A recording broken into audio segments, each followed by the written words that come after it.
Hello people, BDX ওয়েবসাইটের পক্ষ থেকে HTML এবং CSS ভিডিও টিউটোরিয়ালসের 28তম ভিডিওতে আপনাদের সবাই ওয়েলকাম জানাইতেছি। আমি ফয়সাল আহমেদ। লাস্ট ভিডিও টিউটোরিয়ালে আমরা শিখেছিলাম কীভাবে অ্যাবসলিউট পজিশন ইউজ করে আমরা ডিভকে স্টাইলিং করতে পারি অথবা আমরা প্লেসিং করতে পারি ডিভকে। আজকে আমরা শিখবো বেসিক্যালি শুধুমাত্র ডিভকেই যে আমরা পজিশনিং করবো তা নয়, আমরা আমাদের যে কোনো ট্যাগ অথবা যে কোনো HTML এলিমেন্টকে আমরা পজিশনিং করতে পারি অ্যাবসলিউট, রিলেটিভ এবং ফিক্সড, এই তিনটে type of positioning style use করে। সো আজকে আমরা শিখবো কীভাবে রিলেটিভ পজিশনিং এবং কীভাবে ফিক্সড পজিশনিং অ্যাপ্লাই করতে হয় কোনো একটা এলিমেন্ট, HTML এলিমেন্ট অথবা HTML ট্যাগে বলা যেতে পারে। সো ধরা যাক আমাদের তিনটা আলাদা আলাদা প্যারাগ্রাফ আছে। লাস্ট টিউটোরিয়াল আমরা কয়েকটা টিউটোরিয়াল ধরে আমরা শুধুমাত্র ডিভ নিয়ে কথা বলতেছি, আজকে আমরা অন্য কোনো ট্যাগ নিয়ে কথা বলা যায়। এইটা হলো আজেইরা পেচাল নামের একটা প্যারাগ্রাফ দিলাম। দেন আরেকটা প্যারাগ্রাফ ক্রিয়েট করি। এইটা হলো আজেইরা কাম। দেন আরেকটা প্যারাগ্রাফ ক্রিয়েট করা যাক। এইটা পুরাই চরম কাহিনী। সো আমাদের আলাদা আলাদা চারটা প্যারাগ্রাফ আছে, তিনটা প্যারাগ্রাফ আছে এবং আগে আপনাদেরকে লোড করে দেখানো যাক। জাস্ট নর্মাল প্লেন টেক্সটের চারটা আলাদা প্যারাগ্রাফ। এখন আমরা দেখব কীভাবে আমরা রিলেটিভ পজিশনিং ইউজ করি, অর্থাৎ আমাদের প্যারাগ্রাফ ট্যাগের ক্ষেত্রে, এলিমেন্টের ক্ষেত্রে। আমরা প্রথমে আজকে লাস্ট টিউটোরিয়ালে আমরা আইডি নিয়ে কাজ করেছিলাম, আজকে আমাদের কীভাবে ক্লাস নিয়ে কাজ করি। সো ক্লাস নিয়ে কাজ করার ক্ষেত্রে অথবা আপনারা এক্ষেত্রে আইডি ইউজ করতে পারেন, শুধুমাত্র যে ক্লাস ইউজ করতে হবে তা নয়। সো ক্লাস এটা হচ্ছে একটা পেচাল, আচ্ছা এটা পেচাল, তাই এটার নাম দেওয়া যাক পেচাল। দেন ক্লাস কাম। সো আজকে টিউটোরিয়াল একটু ডিফারেন্ট অর্থাৎ ভ্যারিয়েশন আনা যাক। আমরা লাস্ট টিউটোরিয়ালগুলোতে শুধুমাত্র যে টপিক নিয়ে আলোচনা করতেছিলাম শুধুমাত্র সেই টপিক ইউজ করতেছিলাম। লাস্ট টিউটোরিয়াল আমরা একটু ডিফারেন্ট ওয়েতে ইউজ করবো। আমরা একই সাথে আমরা আইডি এবং ক্লাস দুটোই ইউজ করবো। সো দেখা যাক কীভাবে কাজটা করি। আসলে এই কাজ হয় কিনা, অর্থাৎ শুধুমাত্র ক্লাস ইউজ করতে হবে, শুধুমাত্র আইডি ইউজ করতে হবে, এই ধরনের কোনো ধারণা আপনাদের মনে থাকলে সেটা সম্পূর্ণ ভুল ধারণা। অর্থাৎ আপনারা যদি ভেবে থাকেন যে আমাদেরকে শুধুমাত্র ক্লাসই ইউজ করতে হবে একটা পেজে এবং অন্য পেজে আমরা শুধুমাত্র আইডি ইউজ করতে হবে, এরকম কোনো রুল নেই। আমাদেরকে খেয়াল রাখতে হবে যেন আমরা আইডি এবং ক্লাসের নেমে যেন প্যাচ লাগিয়ে না ফেলে। একটার নাম দিলাম আইডি এবং আরেকটার নাম দিলাম, দুটো ক্ষেত্রে একই যদি নাম দিয়ে ফেলি, ক্লাসের ক্ষেত্রে একই নাম, আইডির ক্ষেত্রে একই নাম দিয়ে ফেলি, সেক্ষেত্রে আমাদেরকে সম্ভবত এমন হতে পারে যে আমরা ডট সেপারেটের জায়গায় হ্যাশ সেপারেটর ইউজ করে ফেললাম। সো এটা আমাদের খেয়াল রাখতে হবে যেন আমরা আইডি নেমগুলো ডিফারেন্ট দিতে পারি এবং আমাদের প্রাসঙ্গিক নাম ইউজ করতে পারি আইডি এবং ক্লাস নেমগুলো। তো এটা যেহেতু একটা কাহিনী এবং আমরা আইডি নেম দিলাম কাহিনী। ধরা যাক আমাদের আমরা জাস্ট পি ডট পেচাল এই ক্লাসটাকে আমরা স্টাইলিং করি। বর্ডার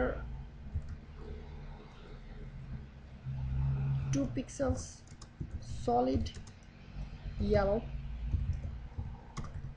না yellow। সো এখন যদি আমরা এই পেজটাকে রিলোড করি আপনারা দেখতে পাবেন আমাদের এই এই পেচাল এই জিনিসটা গ্রিন একটা ইয়েলো একটা বর্ডার পেয়ে যাবে। আবারও ভুল করেছি। সো আপনারা দেখতে পাচ্ছেন ইয়েলো একটা বর্ডার পেয়ে গেছে চারপাশে। সো এখন যদি আমরা এটাকে পজিশনিং করতে চাই, সেক্ষেত্রে আমরা আগে শিখে এসেছি, সেটা হচ্ছে অ্যাবসলিউট পজিশনিং। পজিশন অ্যাবসলিউট, অবশ্যই আমাদেরকে কলন মার্ক দিতে হবে। দেন আমি যদি এটাকে টপ থেকে 200 পিক্সেলস নিচে দিই এবং লেফট থেকে 50 পিক্সেলস দূরে দিই, দেন রিলোড করলে আমরা দেখতে পাবো ঠিক 100 পিক্সেলস নিচে, 200 পিক্সেলস নিচে এবং 50 পিক্সেলস দূরে আমরা পেয়ে গেছি। সো এটাকে আমরা একটু কমপ্লিকেটেড করে, অর্থাৎ আমরা আগেরটাতে যে প্রবলেমটা ফেস করেছিলাম সেটা আমরা খেয়াল করি যে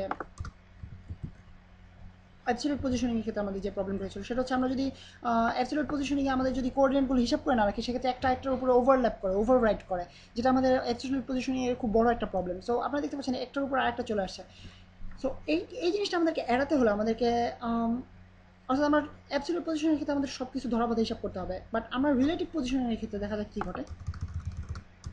রিলেটিভ। সো এখন যদি আমি পেজটা লোড করি আপনারা দেখতে পাচ্ছেন আমি যদিও 50 পিক্সেল টপ থেকে এবং লেফট থেকে 10 পিক্সেল দূরে দিয়েছি। এখন আমি রিলোড করলে আপনারা দেখতে পাবেন কী ঘটে ব্যাপারটা। সো আপনারা দেখতে পাচ্ছেন আমার এই বক্সটা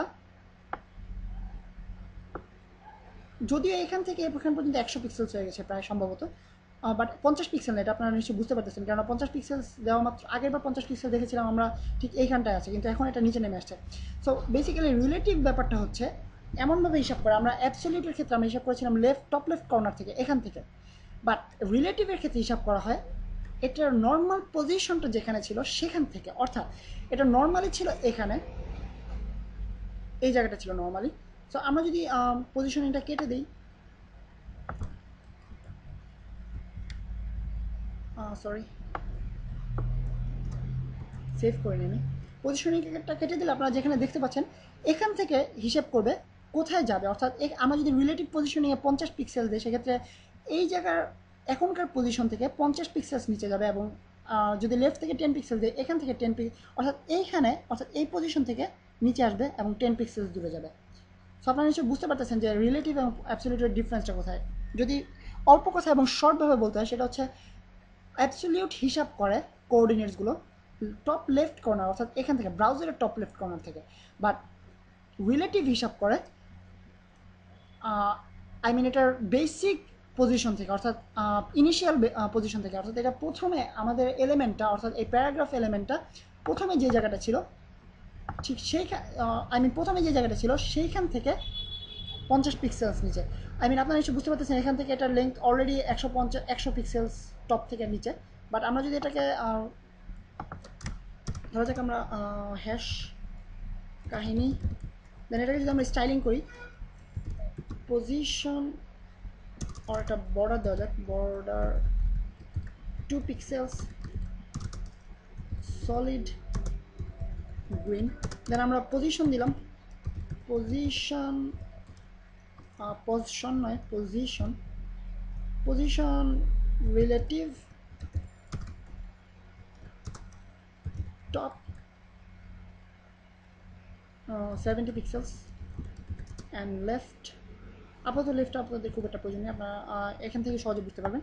সো এখান থেকে এটা অলরেডি 70 পিক্সেলস নিচে আছে, অথবা তার চেয়ে বেশি নিচে আছে, আপনারা নিশ্চয়ই গেস করতে পারতেছেন। সো আমি যদি পেজটাকে রিলোড করি, এটাকে এখানেই থাকার কথা, অথবা এটার থেকে আরেকটু কমে যাওয়া, উপরে উঠে যাওয়ার কথা, বাট আমরা রিলোড করে দেখতে পাবো রিলেটিভ পজিশনে ইউজ করার কারণে এটা আরও নিচে নেমে গেছে, অর্থাৎ এই ইনিশিয়াল পজিশন থেকে আগে যে জায়গায় ছিল প্যারাগ্রাফটা সেখান থেকে 70 পিক্সেলস নিচে নেমে গেছে। সো এটা হচ্ছে আমাদের বেসিক্যালি রিলেটিভ পজিশনিং এবং রিলেটিভ পজিশনিং ইউজ করার সুবিধা। সো আপনারা নিশ্চয়ই ভাবতেছেন যে আমি just normally I mean absolute position use করে সবগুলো কোঅর্ডিনেটের হিসাব না রেখে আমি জাস্ট নর্মাল ওয়েতে আমার আই মিন নর্মাল ওয়েতে আমি জাস্ট রিলেটিভ পজিশনিং ইউজ করবো, সেক্ষেত্রে আমার অনেকখানি সুবিধা হচ্ছে, আমি হিসাব করতে পারছি কোনটা কোথায় থেকে কত দূরে যাচ্ছে। বাট এক্ষেত্রে একটা প্রবলেম আছে, সেটা হচ্ছে আপনারা যদি খেয়াল করেন, আমি যদি 2 নম্বরটাকে চেঞ্জ করি, পি কাম, এটাকে যদি আমি স্টাইলিং করি, সেক্ষেত্রে আপনারা দেখবেন পেজটা রিলোড করলে কী ঘটে। সো আপনারা দেখতে পাচ্ছেন যে এখান থেকে, অর্থাৎ সেকেন্ড লেভেল থেকে এখানে যেটা থাকার কথা, অর্থাৎ আজের কাম এটা এখানে থাকার কথা, এখান থেকে রিলেটিভ পজিশনিং হিসাবে 70 পিক্সেল নিচে নেমে গেছে। বাট এই জায়গার যে একটা গ্যাপ তৈরি হয়েছে, আপনারা নিশ্চয়ই বুঝতে পারতেছেন যে এখানে একটা এলিমেন্ট থাকার কথা, এলিমেন্ট এখানে থাকতেছে না। তো এই গ্যাপটা বেসিক্যালি শুধুমাত্র রিলেটিভ পজিশনের ক্ষেত্রে তৈরি হবে, বাট অ্যাবসলিউট পজিশনের ক্ষেত্রে আপনি হিসাব করে রাখতে পারতেছেন যে এখানে আমার ব্ল্যাঙ্ক তৈরি হচ্ছে, কারণ আপনি এটা অলরেডি উপর থেকে আই মিন এখান থেকে এখান পর্যন্ত ডিস্টেন্স হিসাব করে আপনি অ্যাবসলিউট পজিশনিংটা করবেন। তো সেক্ষেত্রে আপনার এখানের গ্যাপটা আর থাকবে না, এবং আপনি এখানে অন্য একটা কিছু পজিশন করতে পারবেন, অথবা অন্য একটা ডিভ অথবা অন্য একটা টেবিল অ্যাপ্লাই করতে পারবেন, সেক্ষেত্রে আপনি নিজের মাথায় হিসাব রাখতে পারতেছেন, বাট রিলেটিভের ক্ষেত্রে এই জিনিসটা আপনি করতে পারতেছেন না। সো বেসিক্যালি আমরা চেষ্টা করবো যেন আমরা অ্যাবসলিউট এবং রিলেটিভ দুটো একই সাথে ইউজ করতে পারি একটা আমাদের ওয়েব পেজে, সেক্ষেত্রে আমাদের হিসাব করতে অনেক সুবিধা হবে, আমাদের পেজগুলো আরও সুন্দর করে তৈরি করতে পারবো আমরা, এবং আমাদের বক্সগুলো আমরা আমাদের ইচ্ছে মতো অর্গানাইজ করতে পারবো, সেক্ষেত্রে আমাদের অনেক সুবিধা হবে। কারণ আমরা শুধুমাত্র অ্যাবসলিউট ইউজ করলে আপনাদেরকে দেখালাম একটার উপর একটা ওভাররাইড করার পসিবিলিটি থাকে, বাট রিলেটিভের ক্ষেত্রে সেই পসিবিলিটি নাই, এবং আপনারা হিসাব করতে পারবেন যে আপনাদের রিলেটিভ পজিশন, অর্থাৎ ইনিশিয়াল পজিশন যদি একটার উপরে ওভারল্যাপ করে, সেক্ষেত্রে আপনারা জাস্ট 10 পিক্সেল সরিয়ে দিলেই সেটা ওখান থেকে সরে যাচ্ছে। অতএব আপনারা বুঝতে পারতেছেন যে রিলেটিভের ক্ষেত্রে আমরা কিছু এক্সট্রা অ্যাডভান্টেজেস পাচ্ছি, এবং আমরা অ্যাবসলিউট পজিশনের ক্ষেত্রে আমরা কিছু এক্সট্রা অ্যাডভান্টেজ পাচ্ছি। বাট দুটোর ক্ষেত্রে কিছু প্রবলেমস আছে অথবা আমাদের ফল্টস আছে, সেগুলো আমরা যদি ওভারকাম করতে হয় সেক্ষেত্রে আমাদেরকে দুটো একই সাথে ইউজ করতে হবে, এবং আমরা কীভাবে দুটো একই সাথে ইউজ করে কম্বাইন করতে পারি সেটা আপনাদের নিজেদের প্র্যাকটিসের উপর ডিপেন্ড করবে। সো আপনারা অনেক অনেক অনেক বেশি প্র্যাকটিস করবেন বাসায় HTML কোডিং এবং CSS স্টাইলিংয়ের ক্ষেত্রে, এবং নেক্সট ভিডিও টিউটোরিয়াল আপনাদের সাথে ফিক্সড পজিশনিং নিয়ে কথা হবে। সেই পর্যন্ত আমি সাইন অফ করতেছি, ফয়সাল আহমেদ ফ্রম BDG।